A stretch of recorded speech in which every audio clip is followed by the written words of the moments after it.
Welcome to the show Cherry Pick Your Life. And cherry pick is the symbol of making the best choices.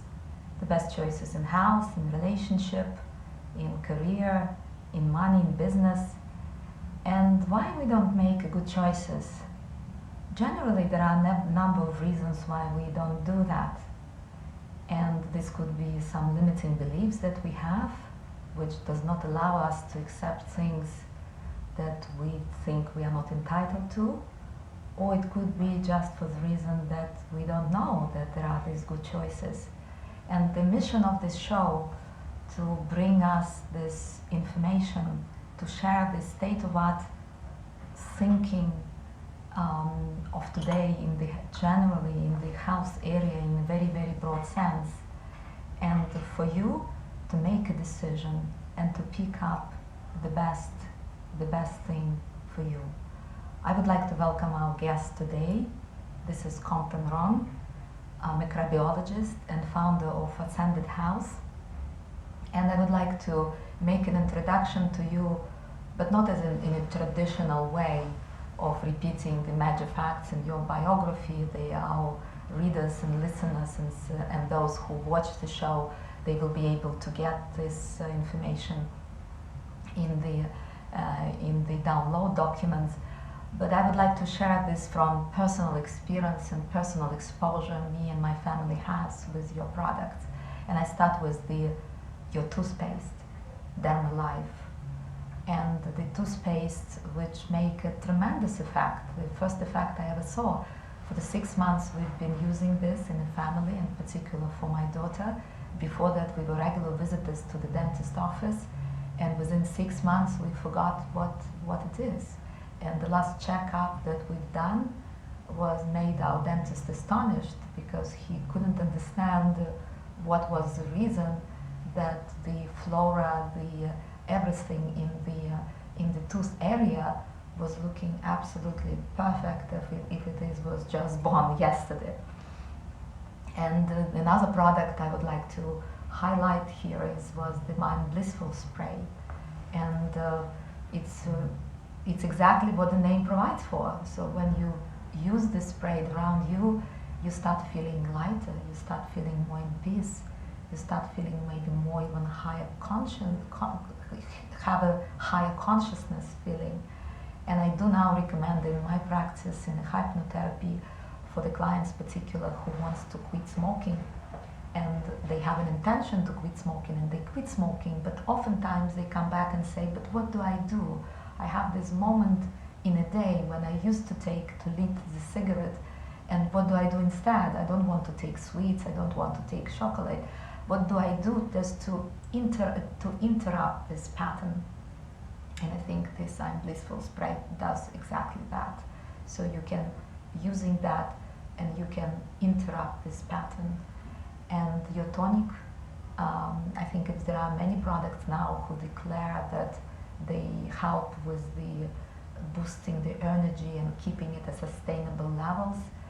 And I think your product is certainly one of those few who deliver what it declares.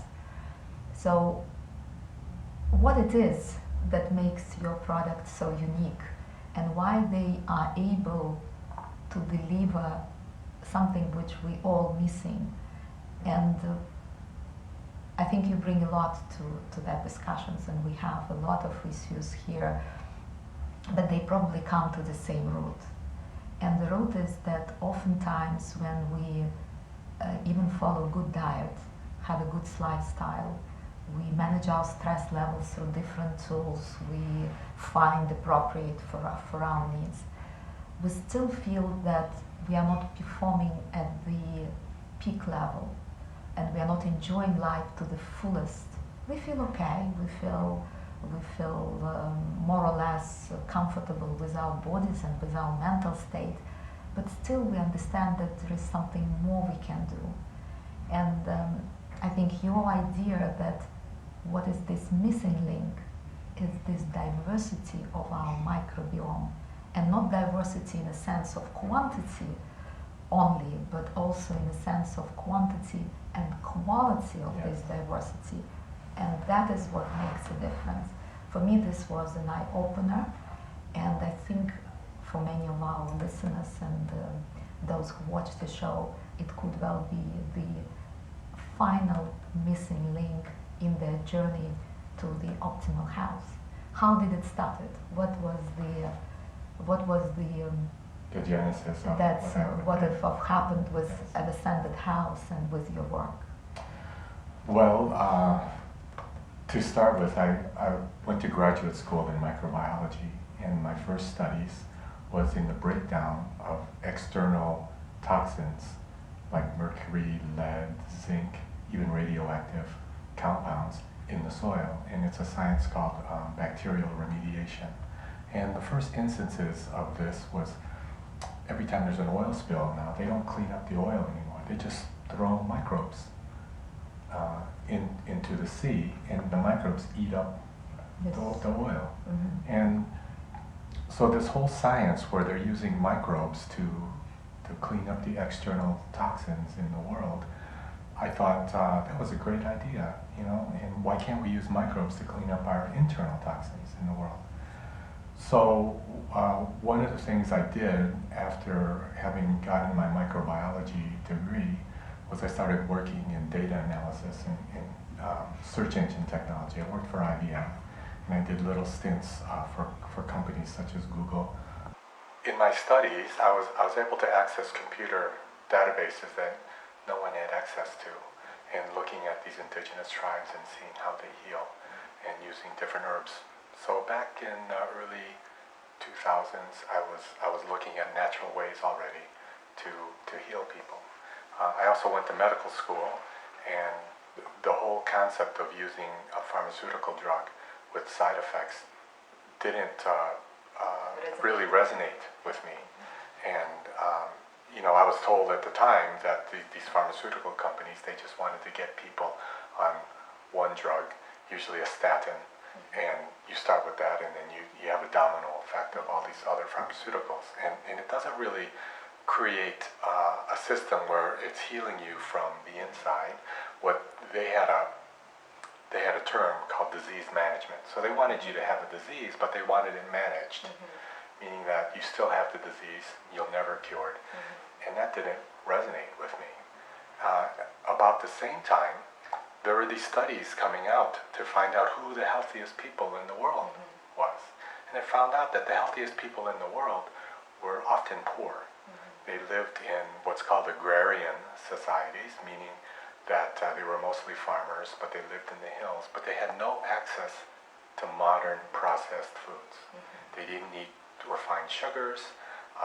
Most of their crops were non-GMO, and they subsisted on the crops that they grew. They ate very little meat. Yeah, and the scientists that started analyzing what these people had in their bodies, the easiest way to analyze was through their urine.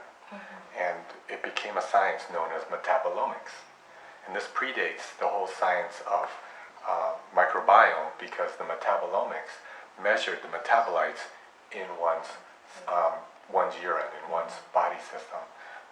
And what they found out, that there was a commonality to people that lived a long time versus that people that died of heart disease.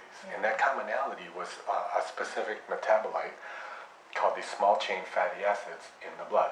For example, pyruvate, pyruvic acid, butyrate, butyric acid, and other metabolites that the mitochondria produce were high in these people that ate low processed food and high plant-based diet, versus they looked at people from New Orleans and the UK that ate a lot of fatty foods, a lot of processed sugar, drank a lot of Coca-Cola.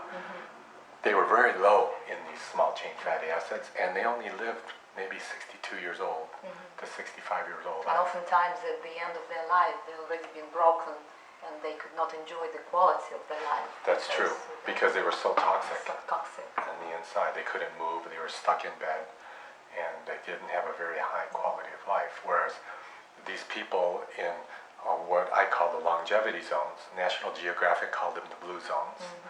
So they looked at people in the mountains of Sardinia, in the mountains of Icaria, Greece, in Okinawa, Japan, in Nicosia, Cyprus, and in the Coastal Peninsula in Costa Rica.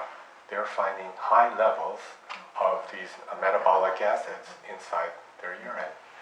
So they studied it, National Geographic studied it, a fellow by the name of Dan Buettner studied it, and he attested it to the food that they eat, the fact that they have a social gathering all the time, and the fact that they're always exercising, not like really hard exercise, but just moderate exercise. But no one ever looked at the fermented foods that these people eat. A commonality amongst all these cultures that live a long time is they all ate fermented foods, meaning that the foods were actually broken down beforehand by a microbe, right? So wine is a fermented food. Balsamic vinegar is a fermented food. Kefir, yogurt, the Koreans and the Japanese have kimchis. They're all fermented foods. And these fermented foods, frequently, most of them were made of plants and milk. And basically what they did was they would take a microbe in the soil, and these microbes would start healing our bodies. And I started to say, well, there must be a correlation to these microbes in these longevity zones and the healing of our bodies. Yes. And sure enough, when these studies first came out in the 2000s, the end result was if you wanted to have a metabolome, these metabolic byproducts, you have to have the right microbes in your body. And in order to have the right microbes, they say you have to live in an area where people had the right microbes in the soil. So the take-home study was that the healthier you are, you have to have healthy microbes in the soil. And so I started searching the world for the healthiest people because they have the healthiest microbes in the soil. And that's the genesis of Ascended Health products.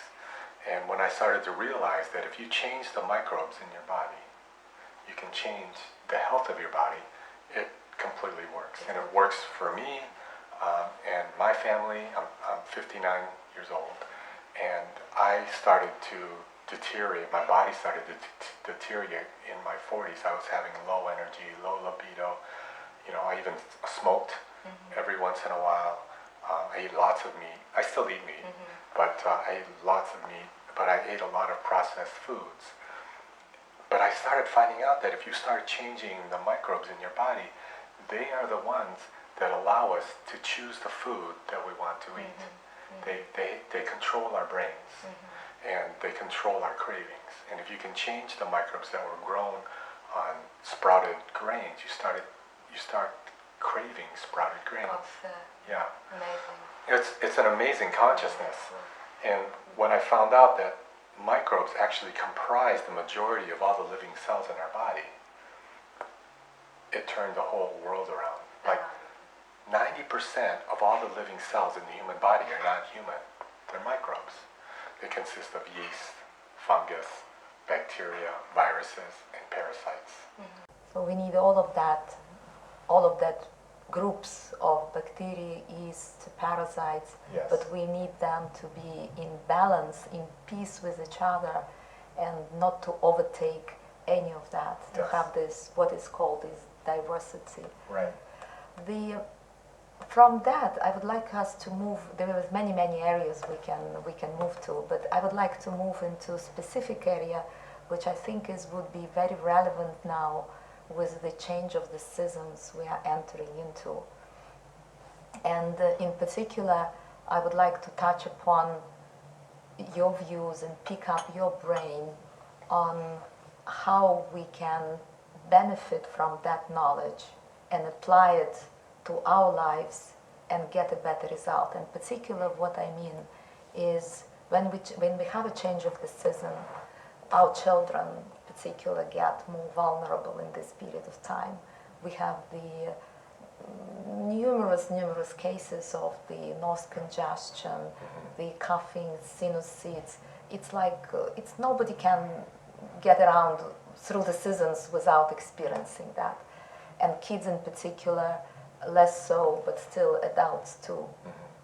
And from the experience of my family and my daughter, it was a long way. The long way started with going through the conventional method, and conventional methods were always if you have a high fever or if you start having the heavy mucus, then you have to take the medication, an antibiotic. And we've done that, and it got better for a short while, and then it got worse again. And it was almost like a vicious circle where constantly in this season you have 2 weeks of 2 months followed by 2 weeks being sick. Until I realized, and it was before I met and get introduced to your product, that it likely to be the congested lymph. Yes. It's not the viruses or infections that we try to kill with antibiotic, but it's really the congested lymph. This conclusion I knew from the past, but you brought another light into this conclusion, and in the following sense that the congested lymph is nothing else, is the residual waste of the intake and toxins in your body, and oftentimes it's a residual waste of the food that your body cannot digest. That's right.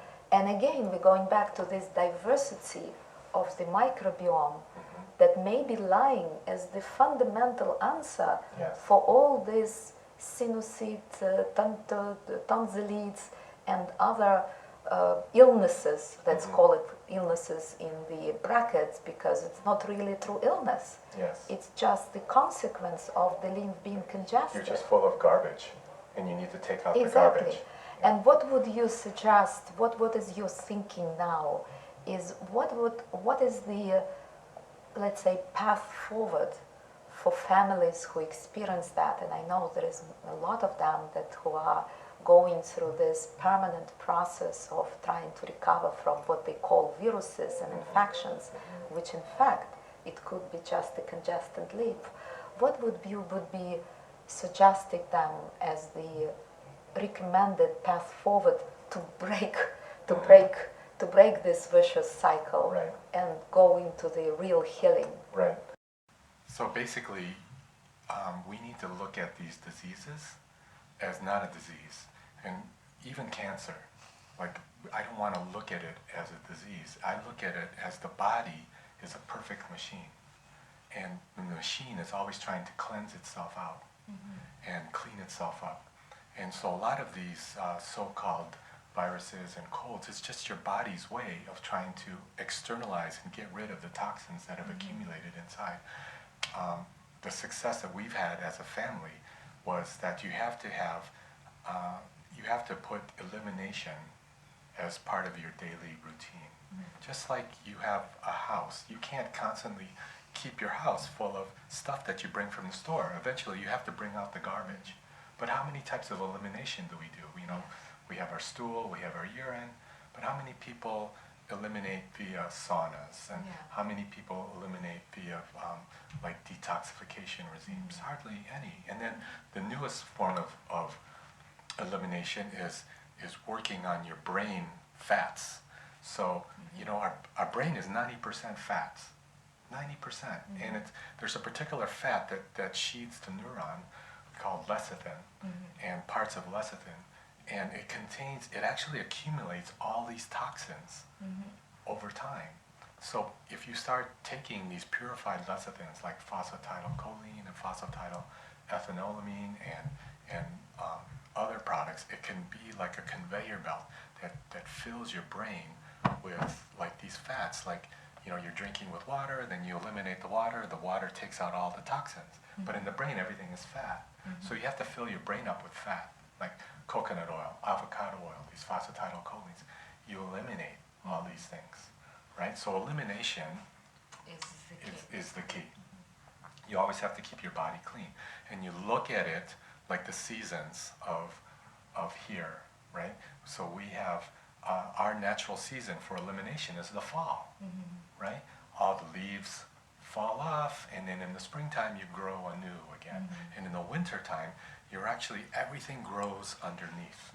So that means you need to work at the wintertime for seasonal. You really need to work on your gut and your microbes to grow the new microbes for the trees to be nutrified. Yeah. So even in nature, they're finding that you can't have a healthy plant without having a healthy microbe in the soil. And we can't do that either with our gut.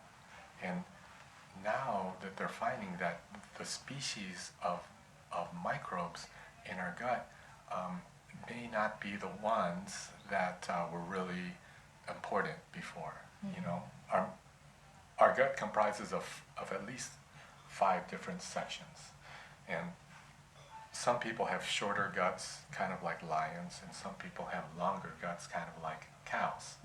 So the ones with longer guts are really good for plant-based foods. The ones with shorter guts, like myself, are really meat eaters. You know, they don't process these guts. And so there are different types of microbes in the gut. The gut, at its simplest, comprised of 3 things: the small intestine, the large intestine, and the colon. Yeah? So the small intestine has a little bit of oxygen in there. So like the microbes in the small intestine have microbes that utilize a little bit of oxygen, but then we have this part of our gut called the large intestine.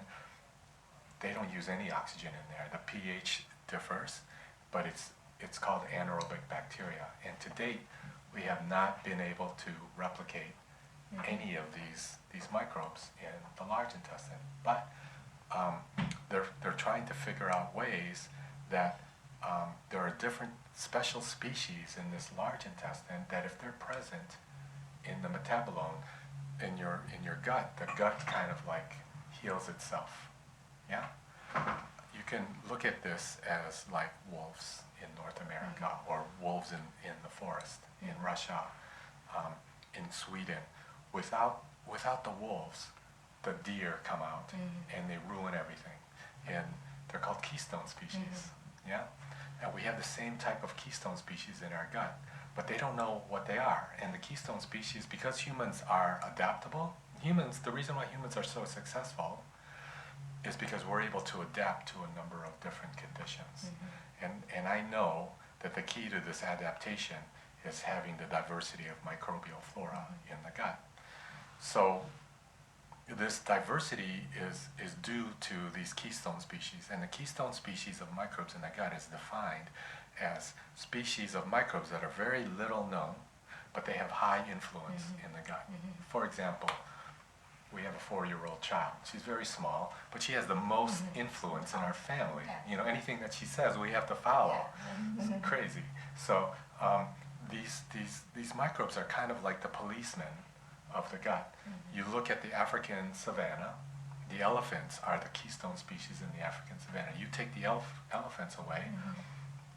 The circles start breaking. That's right. And you take the lions away, everything starts to overgrow. You have too many antelope, you have too many rhinoceros, you have too many different things. You know, you need the elephants and you need the lions to cull the herd, right? And to put everything in its place. In the sea, we have sharks. Without the sharks, you would have too many fish, and you'd have too many dolphins, and you have too many things that start to put the ecosystem out of balance. So these keystone species are very important in the body. And what they're finding out, that no matter how well of a diet that you have, even if you're a plant-based eater, you're all organic, and you do a lot of exercise, if you don't cultivate these keystone species in your gut, the beneficial food that you eat can't be metabolized into the beneficial compounds. But curiously enough, the people in the poor areas, the agrarian areas, like in China, in Asia, in Russia, in Sardinia, they're able to convert these the metabolites that you're eating from food. And the number one example they're using right now is soy. So let's picking up on soy, because soy, I think, is one of the, let's say, this samples in alternative health where there is so much controversy. And what is the most recent and, let's say, most accurate thinking on soy and its effect on our bodies? Well, soy by itself is not detrimental to our bodies if we can break it down to these metabolites that are healthy for our body. And they're finding out that the reason why soy is not healthy for our bodies in the Western environment versus soy in Asia is very healthy. They have low incidence of cancers and breast cancers that we think are associated with soy in the Western world. But in Asia, they have very low incidence of these cancers due to soy. And why is that? Because they have the microbes inside their microbiome, the Keystone species, that are able to break down those soy into these small chain fatty acids. So the key study, literally these studies just came out. It was 6 years worth of studies where they took omnivores, they took people that eat meat, but then they took the cleanest vegan plant-based people and they fed them the best diet, even soy, and they looked at their microbiome species, but they also looked at the metabolites that they were putting on in their urine, and guess what? They're the same. Versus the people that ate the same diets in Asia, in a poor area, they were able to produce these metabolites, right? Like pyruvate and butyrate and other small chain fatty acids. So it was a natural assumption that if you ate these foods, you would be able to produce these metabolites. But the missing link is that these Keystone species in their gut have not been turned on. How we can, like, what is in our power without getting into too, let's say, sophisticated treatment, but as of today, what we can do to at least create the environment for these species, for these keystones, microbes, to come to re-emerge? Okay. Number one is you can't take microbes. You can't take, there's no such thing as buying a pill of Keystone microbes. Number one is no one even knows what they are really. Everyone has a different Keystone species in their body. You're different from me. That's my personal belief system. You can only switch on the environment for these to flourish. And so if you have to switch them on, that means something is switching them off. And the things that are switching them off, for sure, is processed foods and sugar. Like the number one thing. So if you can eliminate all processed sugar from your diet. And maybe that is a practical advice for those ones who are struggling with this constant congestion. That's is right. really stepping away from sugar, processed food, and eliminating this environment which damage these keystones. Yes. And another secret is getting the bile, the gallbladder, to start producing bile in your body. So the ways to do that is you drink a glass of lukewarm filtered water with lemon every morning. So that starts getting the bile flow going, and you eat a lot of foods that get the bile going. And these are bitter greens. You know, like arugula is my favorite bitter green. And eating a lot of foods that are beetroots too. Yeah, also bitter roots. Beetroots. Yeah. So getting the digestive system going. You know, a lot of fats, a lot of raw nuts. You know, if you can eat a lot of raw nuts that are high in fats, that will get the bile system going. So just eliminating all sugar from the diet, which is not easy, but it's a craving. So it's an addiction, like smoking cigarettes and is there any of your products particular, maybe a good support in this changing of the season and surviving through these challenges when the weather get changed? We actually have 3 products, and they're called our Active Detox Probiotic and a Pro-Alive Probiotic. But we also have an electrical product. We don't make it, a NASA scientist makes it, and it's called a neopulsar. So the combination of the 3, what the Pro-Alive, if you can buy one product out of all 3, it would be the Pro-Alive Probiotic because it increases your immunity. But now we have things in there to turn on these keystone species of the microbiome, and we're undergoing studies right now. And preliminary studies are showing that the ingredients that we have in there are able to turn on the keystone species of microbiome. And so once you start to get the diversity inside your large intestine, that's the key. You get more immune, basically, naturally within you. You get Yes. more immune to possible effects from the external environment. Yes. And this external environment doesn't put you in this condition. That's correct. That But again, you must not forget that you need to eliminate. You need to go into a sauna. You need to run. You need to sweat. You know, and you need to start doing colon cleanses. A lot of those things. You need to cry. you need to cry, Yeah, yes. that eliminates. And also experience emotions, right? Yes. Not to suppress these emotions, Exactly. because they also have a metabolic Exactly, waste in yeah. our system. You know, as a man, my emotional capabilities aren't as good as what they can be, right? So I find it, personally, I find it very difficult to cry. But that has resulted in a residual high level of specific toxins in my body. So I have to try extra hard to eliminate toxins another way. So with men, you do a lot of sport. Yes. You know, you get really aggressive and you get angry and things like that with sports. So that's how I That is how it helps men. Yeah. Women, it's easier for us. Right. That So- is, I think, is a very practical conclusion of that discussion. That basically, when we are experiencing these challenges of change of the season and periodic these viruses and infection, as we call them, disease, but in fact, this is not a disease. No. And maybe that's what we have to build gradually. Right. And with building this environment in our gut, we basically solve that problem, these diseases. Yes. Fundamentally, we are not looking for simple makeup to improve symptoms a little bit, but we are looking for really fundamental solution for that. Yes. In another discussion that we have, we can talk about approaching the body holistically and looking at all the things that suppress our immunity. But you know what the number one thing that suppresses our immunity?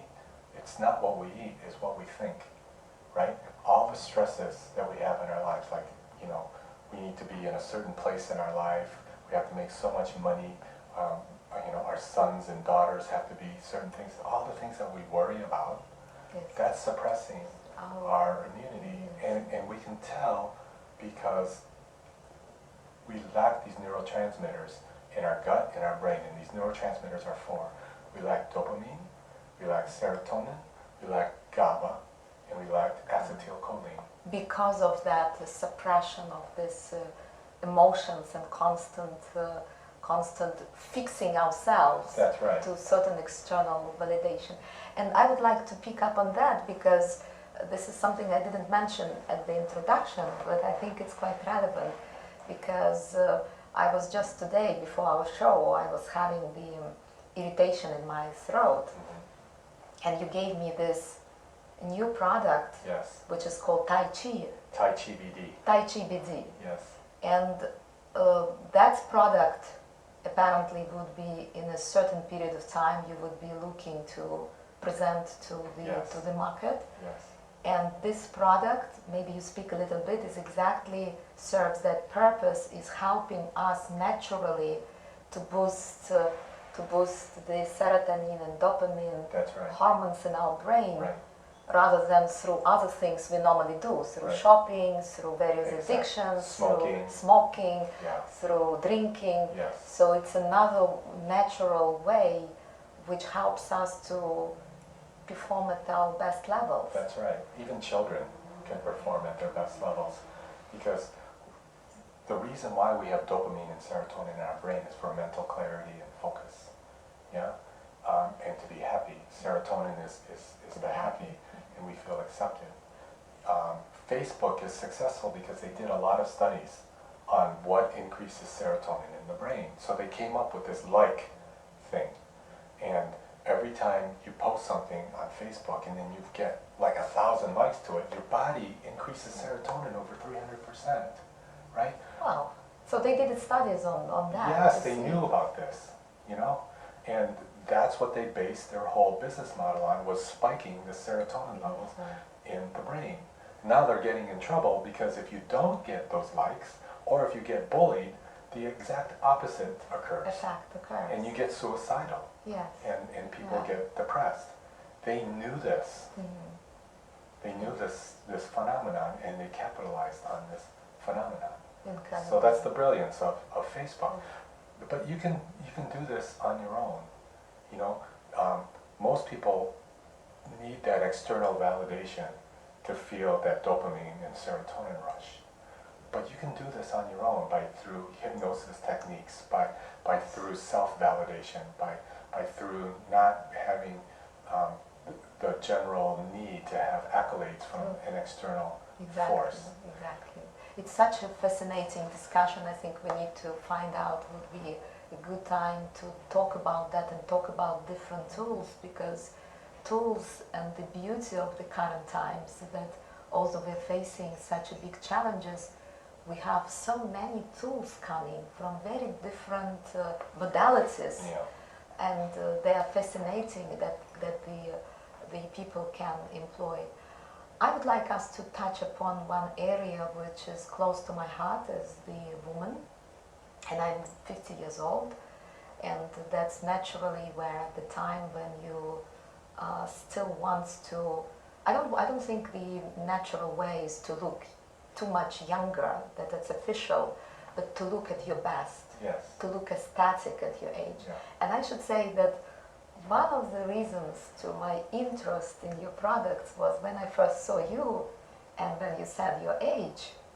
At that time I think it was maybe 58, but still it was the mature, let's say, mature age. And I was looking at your skin, and I thought, this person really knows something about that. This is really knows, yes, you practice what you preach. And I would like us to look at that area, because we all know the different modalities the women try to use, and it normally comes with the cosmetic, starting with the cosmetic therapy, you go into Botox and hyaluronic acid and the other fillers. But we also don't know the long-term effect of that. And we certainly do not get the side effect of feeling younger, feeling more vital, feeling more vibrant. We just get this external fixes. And oftentimes when I try to avoid these therapies for the reason that we don't know the long-term effect, but I oftentimes don't see the very different effect from what it used to be before. Is there an alternative path to our youth through this diversity of microbiome? There is. It turns out that there's actually a microbiome in our skin, and they're responsible for taking care of the skin. There's just in the face alone, there are different species, over 600 to 800 species of different microbes on the skin, and if you can help them, the skin is their home, and they have this biophotonic potential to put photons in our skin to start healing our skin. It's called the photorepair effect. And the photorepair effect prevents all cancers. You know, cancer from the skin starts with the sun coming down and destroying the DNA of the skin, specifically this bond, the GC bond. And these microbes, they start to heal that. And so one of the things that I do is turning on your body's capabilities to heal from within, within the skin, within the body, create your own hyaluronic acid, increase your DNA, increase your telomeres. And we can talk about this from at another time on how to do that. But the number one thing to deal with beauty is to shift our definition of beauty, right? So, you know, the definition, you know, the difference between style versus fashion, you're very fashionable. But you turn out, you can go to Los Angeles and they'll say, hey, you're not very stylish because you're not wearing the local certain things that they associate with the style. Yes. So style versus fashion, I mean, Audrey Hepburn and anyone that wears Prada, very they're very stylish because it goes with their body and their age, right? But when you do fashion, your fashion is all about doing what's popular for the day. And that's what I think these beauty companies are doing. They're just, it's all fashion, it's all topical things that you're doing to try to sell more products, but it's not allowing your body to make its own because you're trying to conform to a look that's not possible That's anymore. not possible. We can't look 20 years old. Yeah. And I think Neither we need to. we don't need to. Yeah. Yeah.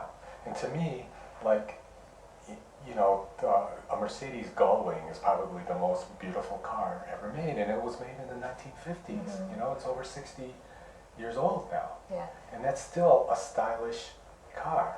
And we can do that with our face too. And it just looks, it looks manipulated, it looks inauthentic to try to manipulate your face to look younger than what it is, as opposed to looking the best for what, and bring out your natural capability. Conclude our discussion today. I think we open maybe other areas of discussion, and there is a fascinating talks in many of these areas. But just to close today talk is, if I ask you, what would be your best tips, recommendations that people can start doing from today for their digestive health, for their microbiome, for their general health and well-being, maybe without going into certain products, but just changing something in their diet and their lifestyle? The number one thing is to get your digestive juices flowing, like get your bile going. So we drink Campari soda, right? Because it's a bitter, you know, these Swedish bitters, and it gets your digestive juices flowing. And that's the number one manipulator of these microbiome in the gut is the bile flow. So that's the number one thing. So look up in Google what you can do if you have an issue with low bile. They have recipes and diets to increase your bile, like drinking lemon with water, eating a lot of bitter greens, things like that. Then the number two thing is making sure that the water you drink doesn't have any toxins, right? Most of the water here is in plastic, and believe it or not, these residual plastics, if you put it in the sun, have these volatile organic compounds, VOCs, inside the water. That's a depressor of your microbiome. So we don't drink any water that's not in glass. We drink only purified water. So water is the number two thing. And then the number three thing, if you're going to look at your diet, absolutely just refuse to add sugar to your diet. You can do it, it's an addiction. But you can find that, you know, just like you need to run a marathon, you know, you can't run a marathon overnight. You have to get used to, you have to build it up. Resilience. So to cut sugar out from your diet, you can't cut sugar out from your diet overnight. You have to build up your tolerance to what's sweet and not sweet. And don't use fake sugar. Don't use synthetic sugar. The stevia or other things. Stevia is not maybe so bad. More natural. Yeah. So if you are going to use sugar, just use like the full turbinado sugar, like the sucanat sugar, no refined sugars, and definitely no fake sugars, like Splendid. Because what happens is your body thinks that it's getting sugar and it's doing things hormonally like it's getting sugar, so it shuts down these processes thinking that it's getting actual glucose, but it doesn't get any glucose in the body. And it's doing a domino effect. So, and then if there's another thing, eat foods with a lot of color. Different color, like rainbow colors. Rainbow colors. Different colors. Purple, things like that. Thank you very much, Compton. You're welcome. Was really fascinating to have you, and your work is nothing less than brilliant. We'll do this You again. bring the fundamental insight to so many things that we can go to. And good luck with your new developments and new ideas and new projects. And welcome back soon. Thank you. Thank you.